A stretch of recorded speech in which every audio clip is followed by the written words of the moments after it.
भाजीपाला आणि फळांच्या निर्यातीपाठोपाठ आता तांदूळ निर्यातीला पण आखाती देशातील युद्धाचा फटका बसला आहे।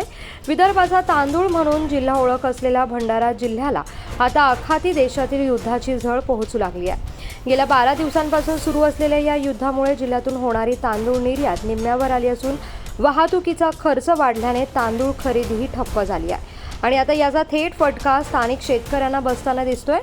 भंडारा जिल्ह्यातून आखाती देशांमध्ये मोठ्या प्रमाणात सुगंधी बासमती तांदूळ तर रशियासह इतर देशांमध्ये नॉन बासमती तांदळाची निर्यात केली जाते।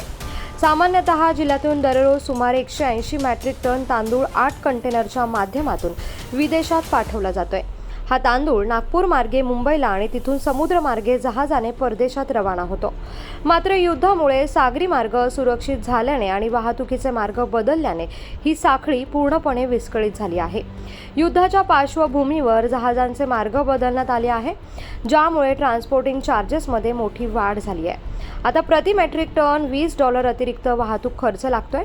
दररोज 180 मेट्रिक टन होणाऱ्या निर्यातीवर सुमारे 3,60,000 रुपयांचा जादा बोजा व्यापाऱ्यांवर पडत आहे।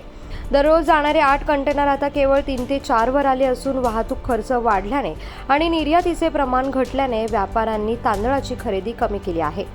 ज्या वेगाने तांदूळ बाहेर जात होता तो वेग आता मंदावल्याने गोदामांमध्ये माल पडून आहे आणि आता याचाच थेट परिणाम ग्रामीण भागातील धान्य खरेदीवर झाला असून शेतकऱ्यांकडून तांदूळ खरेदी प्रक्रिया सध्या ठप्प झाली आहे।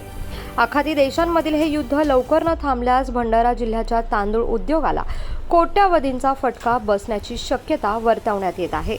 मी ARS एग्री इंडस्ट्रीज LLPचा मालक असून आमच्या IR64 हा उसना तांदूळ विदेशात जात होता आणि आताही जाऊन राहिला, पण याच्या प्रोडक्शनमध्ये फार कमी आलेली आहे कारण डिमांड कमी आहे आणि भाव कमी झालेला आहे। त्यामुळे शेतकरी माल आम्हाला विकायला तयार नाही आहे कमी भावात, म्हणून मालाची उपलब्धता नाही आहे।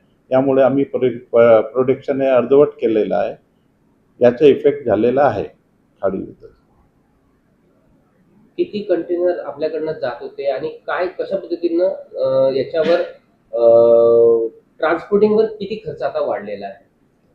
पहिले आमच्याकडून दररोज 8 कंटेनरचा प्रोडक्शन होत होता, आता सध्या 4 कंटेनर होत आहे आणि 20 डॉलर कंटेनरचे भाडे वाढलेले आहे असं समजते। रूट चेंज झालेला आहे, यामुळे भाडे वाढलेले आहे आणि इंटरनॅशनल मार्केटमध्ये जे तांदळाचे दर आहे ते फार कमी दर असून आम्हाला परवडत नाही।